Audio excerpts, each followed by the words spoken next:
खुलुमबाय लोगोफोर, गोजोन फुंबिलि बयनिसिमबो। नोंथांमोनखौ डियार ब्रह्म चेनेलाव आरो फिन खेबसेबाव बयखौबो बरायनाय जाबाय।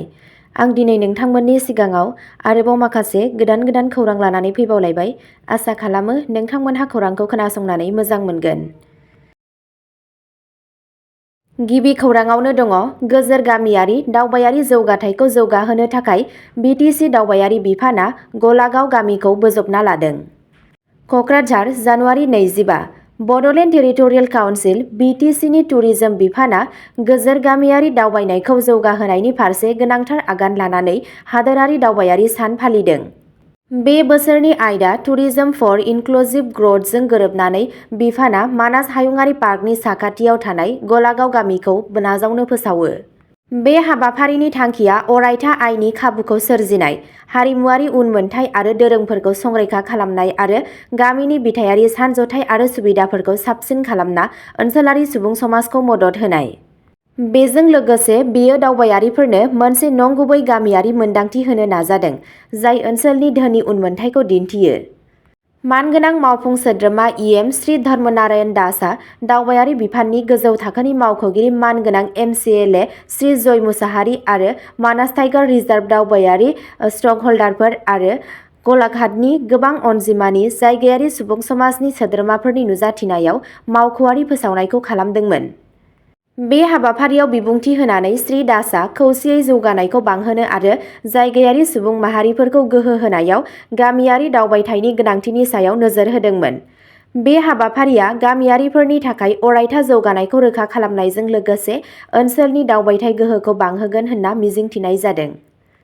जायगानि थागिरिफोरा बे हाबाफारिनि थाखाय साबायखर बावदोंमोन, मिजिंथिदोंमोन दि बेयो बिसोरनि जिउ राहायाव मोजां सोलायनाय लाबोगोन आरो गावसोरनि गामियाव बांसिन दावबायारिफोरखौ गोसो बोहोगोन। नैथि खौराङाव दङ अदालगुरियाव ना हमनो हानाय आबादारिफोरनो आइस बक्सजों लोगोसे ई-रिक्सा रानदों। ओनसोलारि ना आबादारिफोरखौ हेफाजाब होनो आरो आबहावा लोगोआरि राहाखौ जौगाहोनो थाखाय BTCनि ना फिसिनाय जौगाखां बिफाना सा 6 खाबु मोनगिरिफोरनो बरफनि बाक्सुजों लोगोसे ई-रिक्सा राननानै होयो। राननाय हाबाफारिखौ उदालगुरिनि जिल्ला ना फिसिनाय जौगाखां मावख' DFDOआव खुंनाय जादोंमोन। मानगोनां लेङाइ गाहाय मावफुं सोद्रोमा CM श्री गबिन्द चन्द्र बसुमतारिया मावख'आरि महरै मुलाम्फा मोनग्राफोरनो ई-रिक्साफोरखौ गथायदोंमोन। बे हाबाफारिया सुबुं समाजाव अरायथा आरो आबहावाजों लोब्बा गोनां हुदाफोरखौ थुलुंगा होनायजों लोगोसे ना आबादारिफोरनि थाखाय आय सोमजिहोग्रा खाबु सोरजिनो सोरखारनि सोलिबाय थानाय नाजानायनि बाहागो। बे हाबाफारियाव बाहागो लानानै श्री बसुमतारिया ना आबादारिफोरखौ गावसोरनि दिहुनथाइफोरखौ रोगानाय आरो फाननो थाखाय गोदान मुगानि आरो आखा-फाखा राहा होनानै गावसोरनि जिउ राहाखौ जौगाहोनो बेबादि हाबाफारिनि गोनांथिनि सायाव गोसो होयो।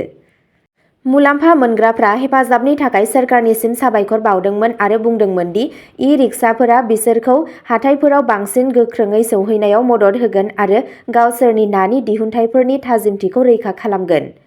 ना फिसिग्रा बिफाननि मावख'गिरिफोर आरो ओनसोलारि सुबुं समाजनि सोद्रोमाफोरा बे हाबाफारियाव बाहागो लादोंमोन आरो बे हाबाफारिनि थाखाय गावसोरनि मददखौ दिन्थिदोंमोन। थामथि खौराङाव दङ बाक्सा जिल्लायाव हादोरारि दावबायारि सानाव 6 साननि मानास फोरबोआ जागायबाय। 6 साननि मानास फोरबोआ मैयानिफ्राय हायुङारि दावबायारि सानजों लोब्बा लाखिनानै आसामनि मानास हायुङारि पार्कनि बानबारियाव जागायजेनो। बे हाबाफारिनि थांखिया पार्कनि हारिमुआरि आरो सोरबिथिङारि गोनांथिखौ दिन्थिनाय, ओनसोलाव दावबायथायखौ जौगाहोनाय। फोरबो खुंफुंग्रा आफादनि आफादगिरि सुभाष तिर्कीया फोरबोनि फिरफिलाखौ बिरहोखांनायनि उनाव बड'लेण्ड टेरिटरियेल रिजन BTRनि दावबायारि बिफाननि मावफुं सोद्रोमा धर्मनारायण दासआ फोरबोनि गाहाय दरखंखौ बेखेवदोंमोन।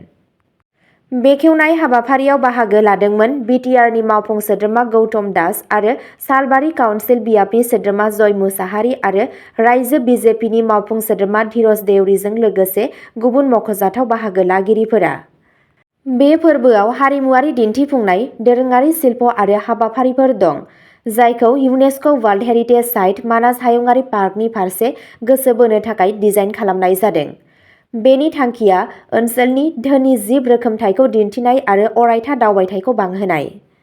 थागिरिफोर आरो दावबायारिफोरा बे हाबाफारियाव बाहागो लानायनि मिजिं थिजादों, जाय 30 जानुवारिसिम सोलिगोन, जाय ओनसोलारि उनमोनथाय आरो हाग्रानि जिब-जुनार रैखा खालामनो नाजानायफोरखौ फालिनो थाखाय मोनसे जौसां होगोन।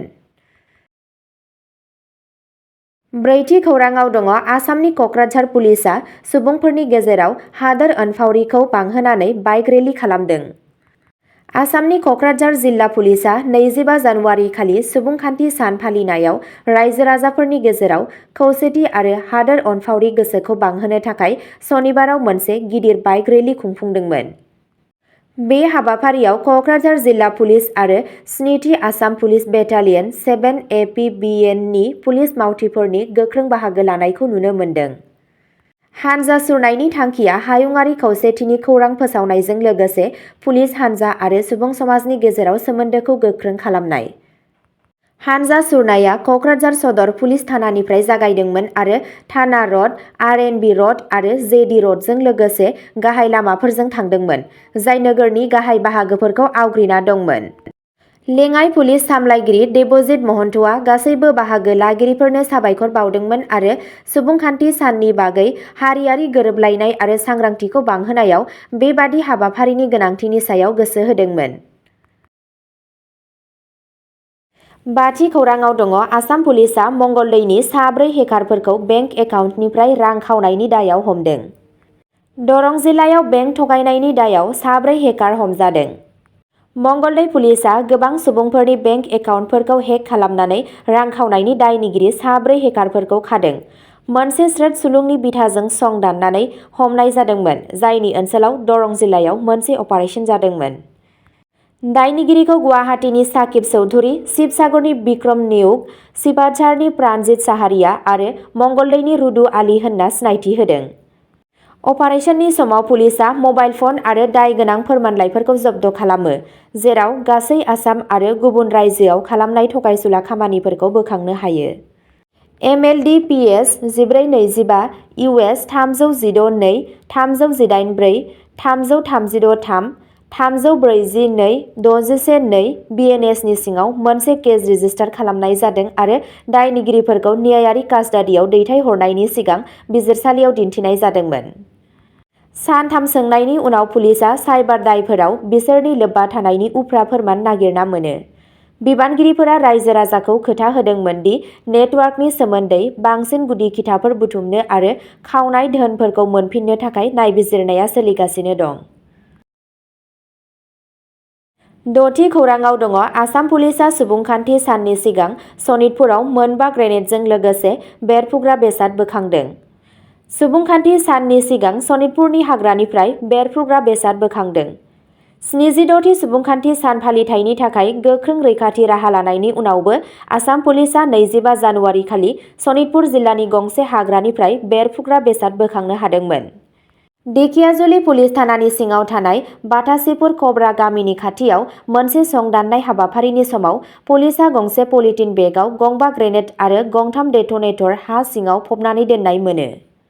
मावख'आरिफोरा फोरमायदोंमोन दि मोनसे ग्रेनेडआव गाज्रि फिन लिभार दंमोन आरो बेखौ रैखाथिनि सिङाव मोनसे रैखाथि गोनां जायगायाव दोननाय जादोंमोन। बेरफ्रुग्रा बेसादफोरखौ रैखाथियै गारनो थाखाय रौनिया हान्जानि बम होबथाग्रा हान्जाजों सोमोन्दो लाखिनाय जादों। पुलिसआ रोखा खालामदोंमोन दि अपारेशनआ ओनसोलाव दोनखोमानाय आयेन बेरेखा हाथियारफोरनि सोमोन्दै फोथायजाथाव खौरांनि सायाव बिथा खालामनायमोन। आरोबाव नायबिजिरनाय सोलिगासिनो दं। 7थि खौरांआव दङ सुबुंखान्थि सान फालिनायनि सिगां बिहारनि सानै सुबुंखौ हाथियारजों लोगोसे हमदों। त्रिपुरा पुलिसआ सुबुंखान्थि सान फालिनायनि सानसे सिगां मैया 25 जानुवारि खालि साहा जिल्लानि सिङाव थानाय धर्मनगर महकुमानिफ्राय 2 बिहारनि सुबुंफोरखौ खायो आरो गंसे हादोराव बानायनाय पिस्तल जब्द खालामो।